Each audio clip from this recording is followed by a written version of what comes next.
사랑과 마음 상담센터에서 보내드리는 새벽 프로그램 이른 아침 햇살 받기입니다. 이 시간 말씀을 통해 자신의 존재를 인식하고 성찰하며 하나님의 은혜를 누리는 시간 되시길 바랍니다.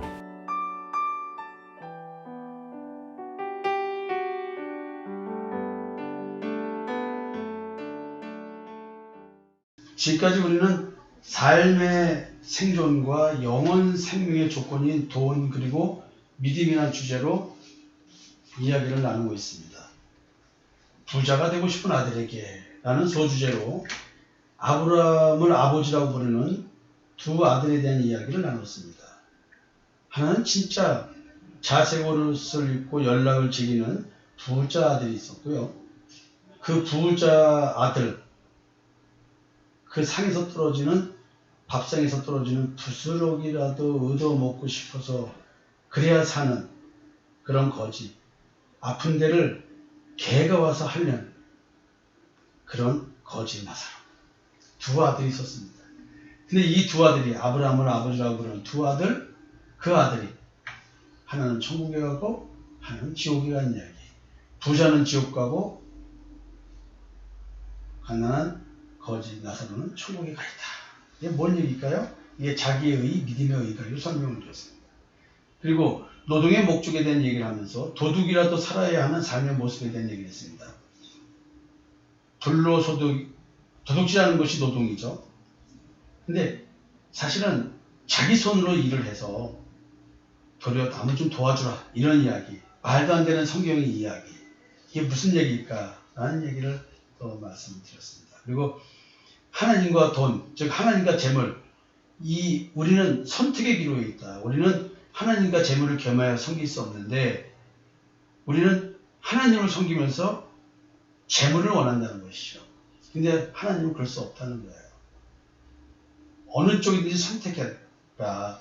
우리 인간은 주인이 둘이라는 거죠. 하나님이 주인이고 재물이 주인인데 두 주인을 동시에 섬길 수 없는 거죠. 하나만 섬겨야 되는데 여러분들은 무엇을 섬기겠습니까? 누구를 섬기겠습니까? 그래서 백성들은 하나님을 믿는다고 하는 사람들은 도리어 참 하나님 여호와를 믿으면 핍박이 오고 고난이 오고 적의 공격이 오기 때문에 못 믿고 도리어 하나님 여신을 믿을 수밖에 없다라는 얘기를 합니다. 왜냐하면 하나님 여신을 믿으면 삶이 풍족하다는 얘기를 합니다. 야, 이거 어떻게 된 일일까요? 우리가 참 하나님 여호와를 잘 믿으면 좀 잘 살 수 없을까요? 명예로울 수 없을까요? 그러면서 이제 풍족한 삶의 결과에 대한 얘기를 여러분에게 말씀드렸습니다. 우리가 하나님께서 축복을 주면 도리어 하나님께서 축복을 주시면서 걱정을 해요. 가나안 땅에 들어가서 먹고 살기에 충분하고 등 따시면 도리어 하나님을 배반한다는 이 무서운 이야기. 그리고 악인의 형통을 부러워하지 말라고 하면서 이 악인의 형통이 무엇인지에 대한 얘기도 드렸고 아삽 시인, 시편에 나와 있는 아삽의 신앙 고백과 예레미야 선지자를 통해서 실족할 뻔한 이유에 대한 얘기를 했습니다. 아니 이런 악인들이 형통하고 도대체 하나님 잘 믿는 사람들은 더 고통스럽게 삶을 사니 도대체 어찌된 일입니까? 라는 이 현실적인 문제에 대해서 하나님은 심판을 두고 얘기를 해야지 현실을 가지고 말하면 안 된다는 얘기를 하는 것, 이런 말씀을 드렸습니다. 그리고 이제 소유에 대한 얘기를 하면서 가난한 자에 대한 이야기를 쭉 하고 있었습니다.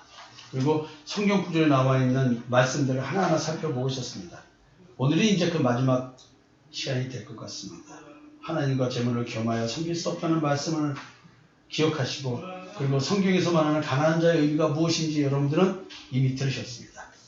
시편 68편 10절입니다. 주의 회중으로 그 가운데 거하게 하셨나이다. 하나님이여 가난한 자를 위하여 주의 은택을 준비하셨나이다. 가난한 자는 분명히 심령이 가난한 자입니다. 의에 줄이고 목마른 자입니다. 그리스도를 기다리는 자들입니다.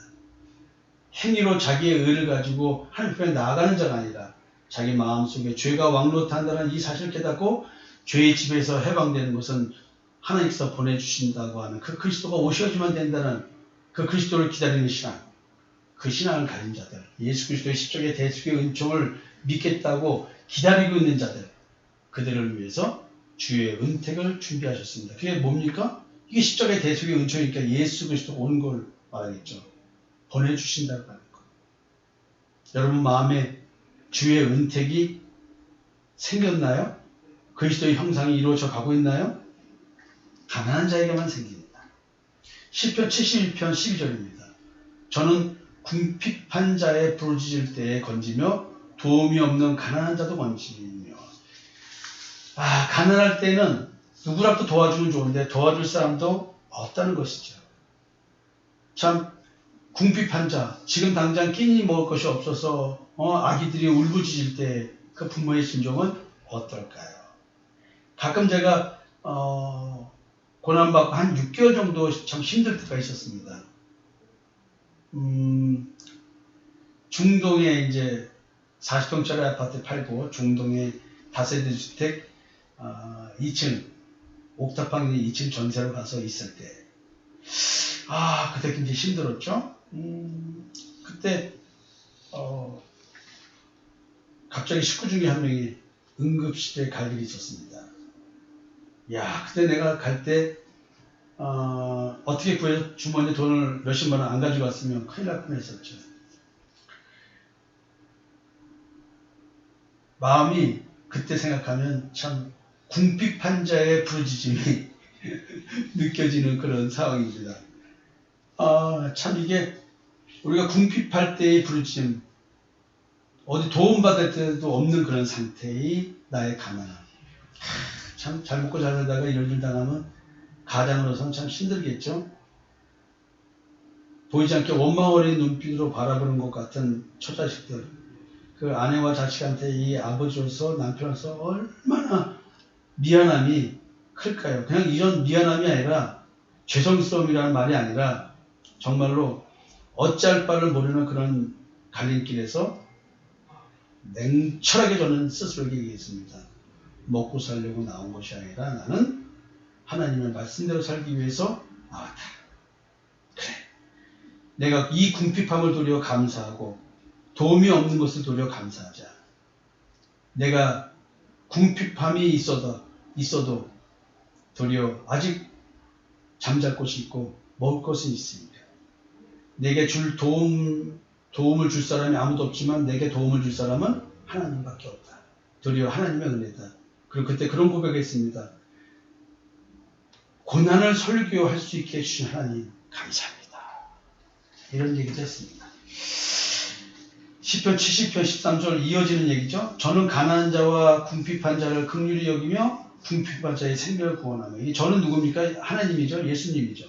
사실은 이것이 이 믿음의 의에 대한 얘기입니다.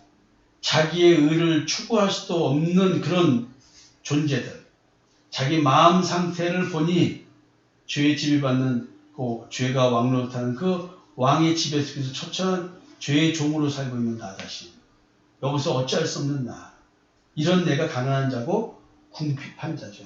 그런 자를 긍휼히 여기십니다. 주여 나는 죄인입니다. 주님께서 나를 긍휼히 여겨주시지 않으면 저는 지옥 갈 수밖에 없습니다. 라는 얘기를 하는 거죠. 이렇게 고백하는 이 궁핍한 자를 하나님께서 그 생명을 구원해 주신다는 거 아니에요. 시편 70편 2절입니다. 저가 주의 백성을 의로 판단하며 주의 가난한 자를 공의로 판단하니. 자, 믿음의 의는 이 믿음의 의니까 예수 그리스도를 믿는 믿음의 의입니다. 그리스도의 의의 옷을 입는 것을 말하겠죠.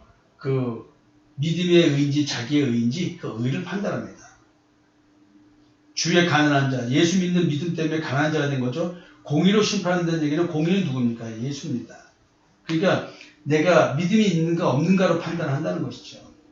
72편 4절입니다.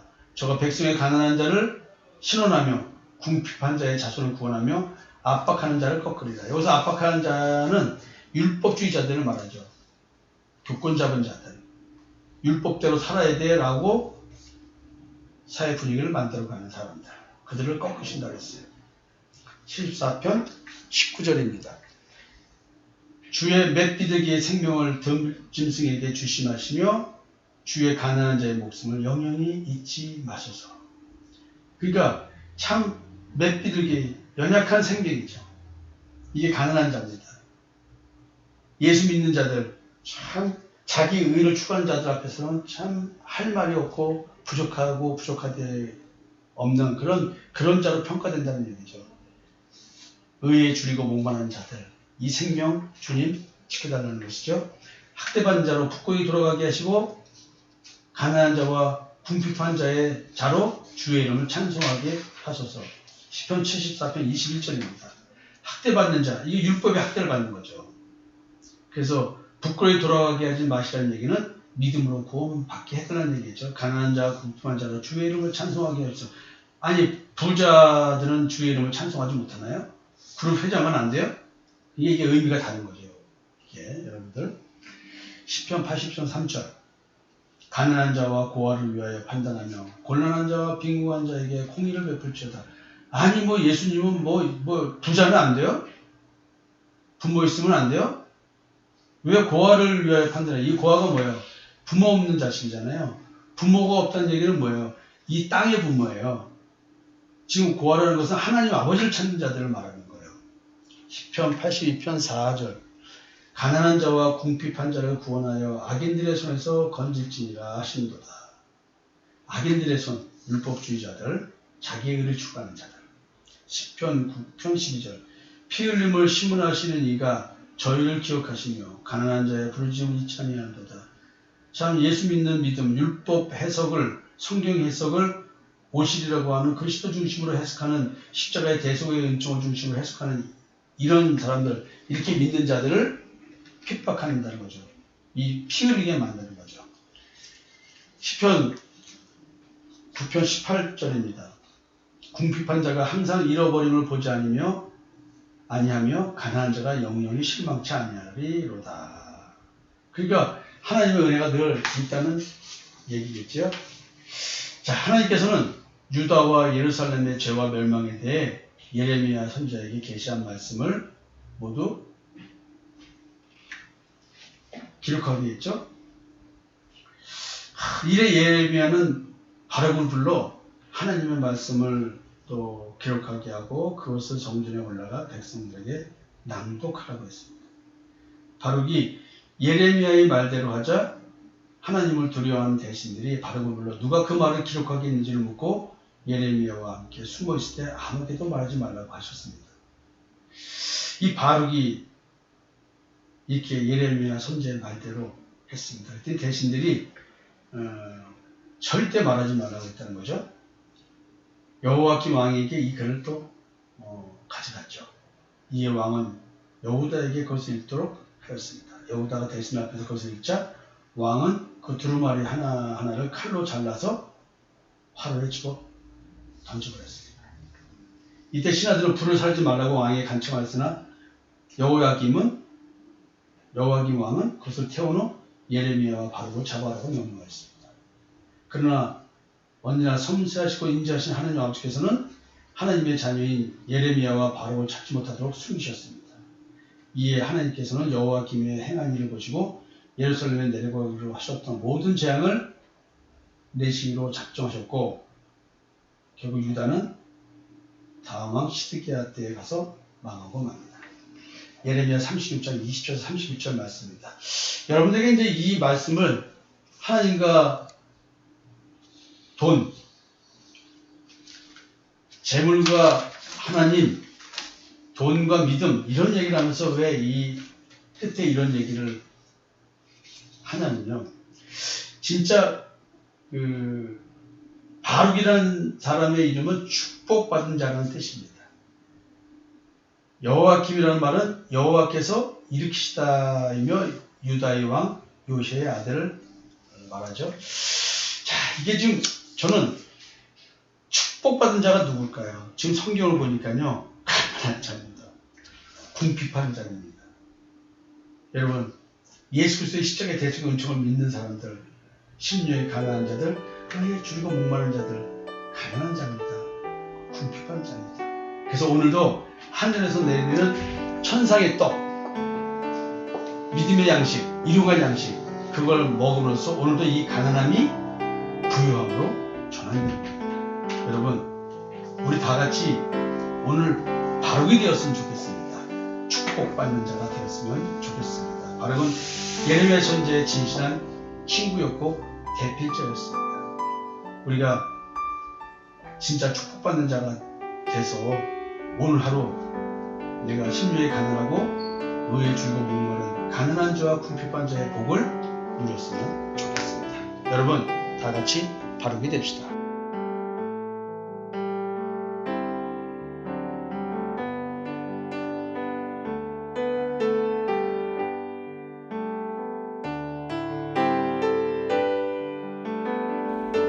지금까지 사랑과 마음 상담센터에서 보내드린 새벽 프로그램 이른 아침 햇살받기였습니다. 오늘도 마음을 치료하시는 하나님의 사랑을 느끼며 믿음 안에서 마음의 쉼을 누리는 하루를 보내시길 바랍니다.